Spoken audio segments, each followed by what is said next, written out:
Algo que todo mundo está ciente disso é que a profissão de professor ela acaba sendo uma das profissões mais desvalorizadas existentes, né? Vamos dizer assim.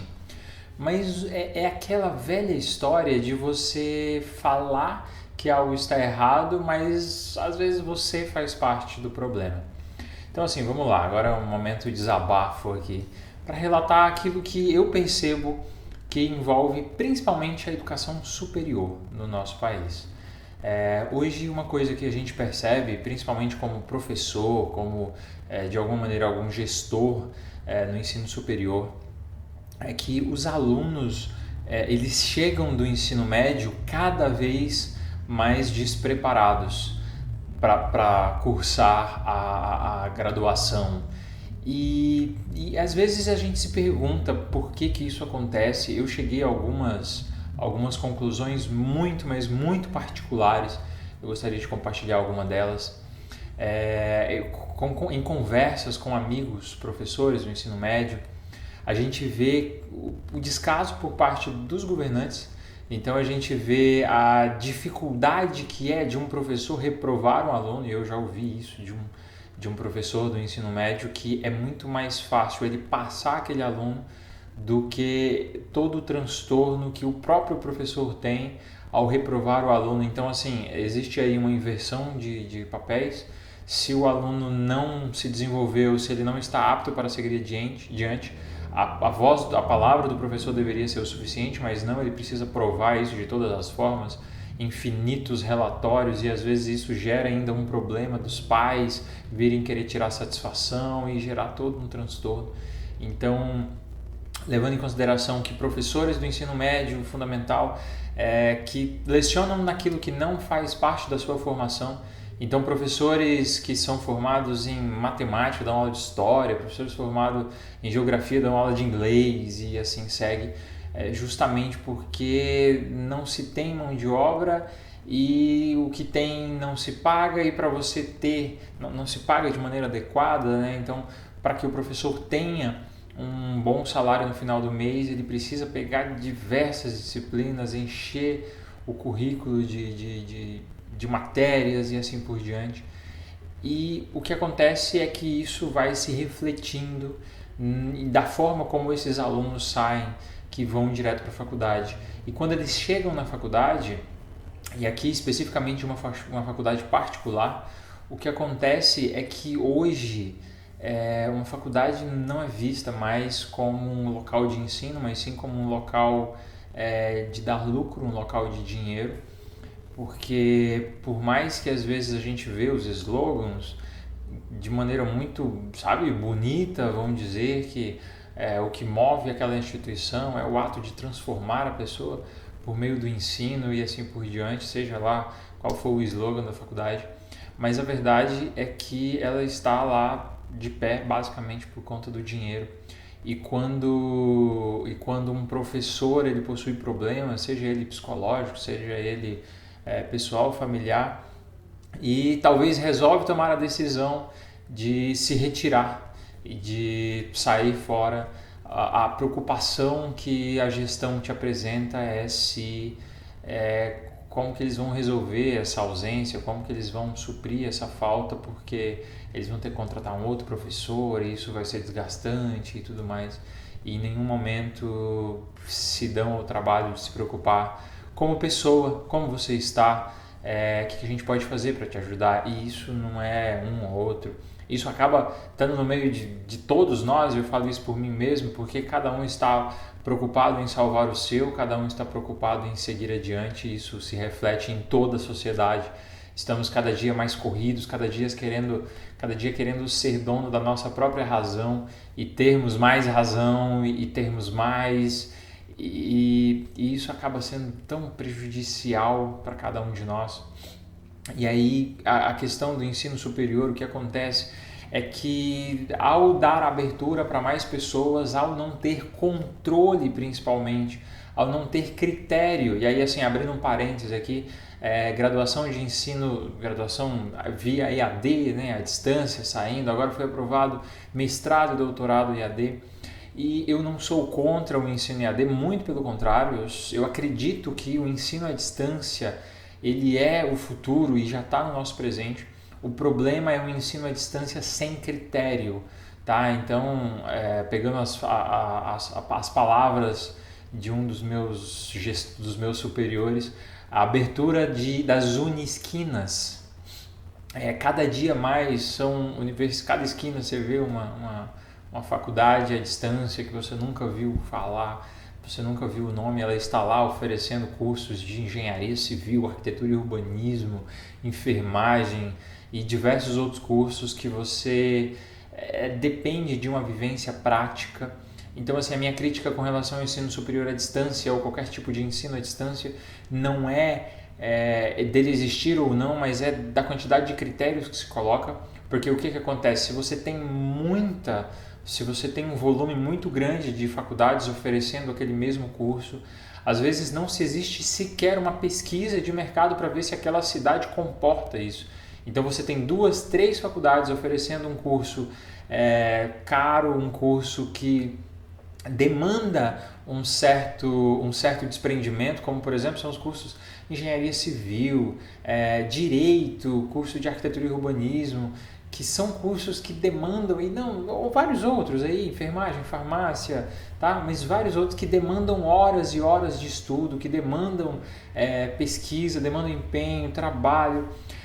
E às vezes até o custo disso é elevado. Quando você oferece muito esses cursos e aí as faculdades não conseguem fechar turma, aí começa a ser um ciclo, né? Porque a faculdade não fecha turma, então ela vai lá, ela dá um desconto, abaixa a mensalidade. Se ela abaixa a mensalidade, o aluno vai fazer, mas ao mesmo tempo, talvez ele nem quer tanto aquilo, talvez ele está ali por uma pressão do pai, mas isso aí é uma outra história.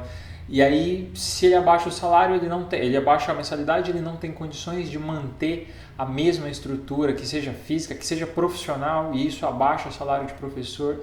E para professor ou gestor, ou seja lá o que for, continuar se mantendo financeiramente em casa, ele tem que pegar um monte de disciplina, um monte de coisa, e isso vai sobrecarregando, isso reflete nas aulas, e aí o profissional sai da faculdade, porque aí ao mesmo tempo, se aquilo que a gente tem lá, que eu disse no ensino médio, ensino fundamental, da escola pública, que o aluno ele tem ali uma dificuldade de seguir adiante, ele tem uma dificuldade de ser aprovado naquela disciplina, mas o professor ele acaba não reprovando porque é muito mais difícil.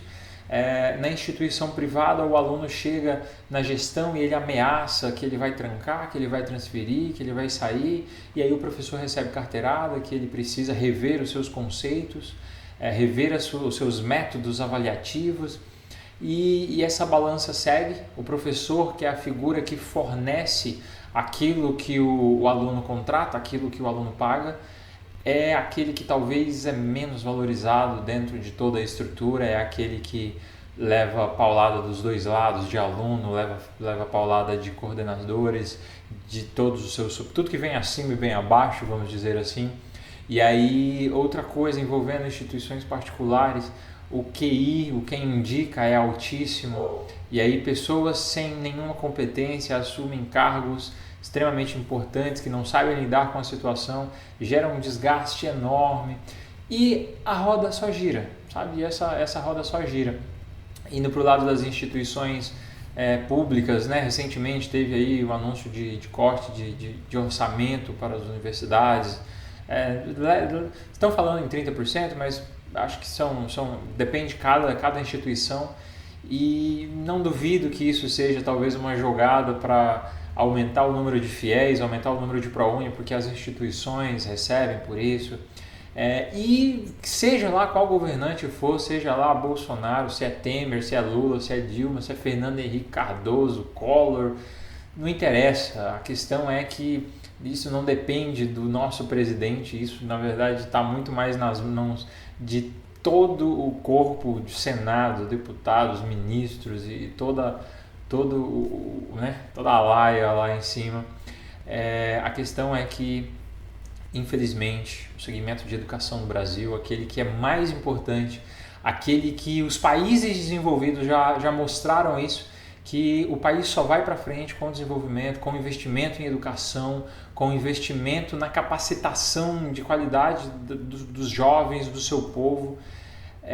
O Brasil ele vai cada vez mais desistindo da educação, ele vai cada vez mais incentivando que as pessoas que estão no meio da educação desistam, que as pessoas que os mais empenhados, que os mais desprendidos, que aqueles que mais lutam e se desdobram para que as coisas aconteçam são aqueles que vão acabar deixando a peteca cair, aqueles que vão acabar jogando a toalha e no final das contas ainda vão ser julgados porque eles deixaram outras pessoas na mão. Aquela velha história da pessoa que comete suicídio, ela queria simplesmente acabar com a sua dor, mas ela gera dor em outras pessoas. Não sei se o exemplo cabia aqui, mas é mais ou menos isso. E muito se fala de problemas de professores, de que o aluno é o problema. Às vezes quando eu falo que eu sou professor, as pessoas, meu Deus, eu não sei se eu saberia lidar com aluno, com não sei o quê.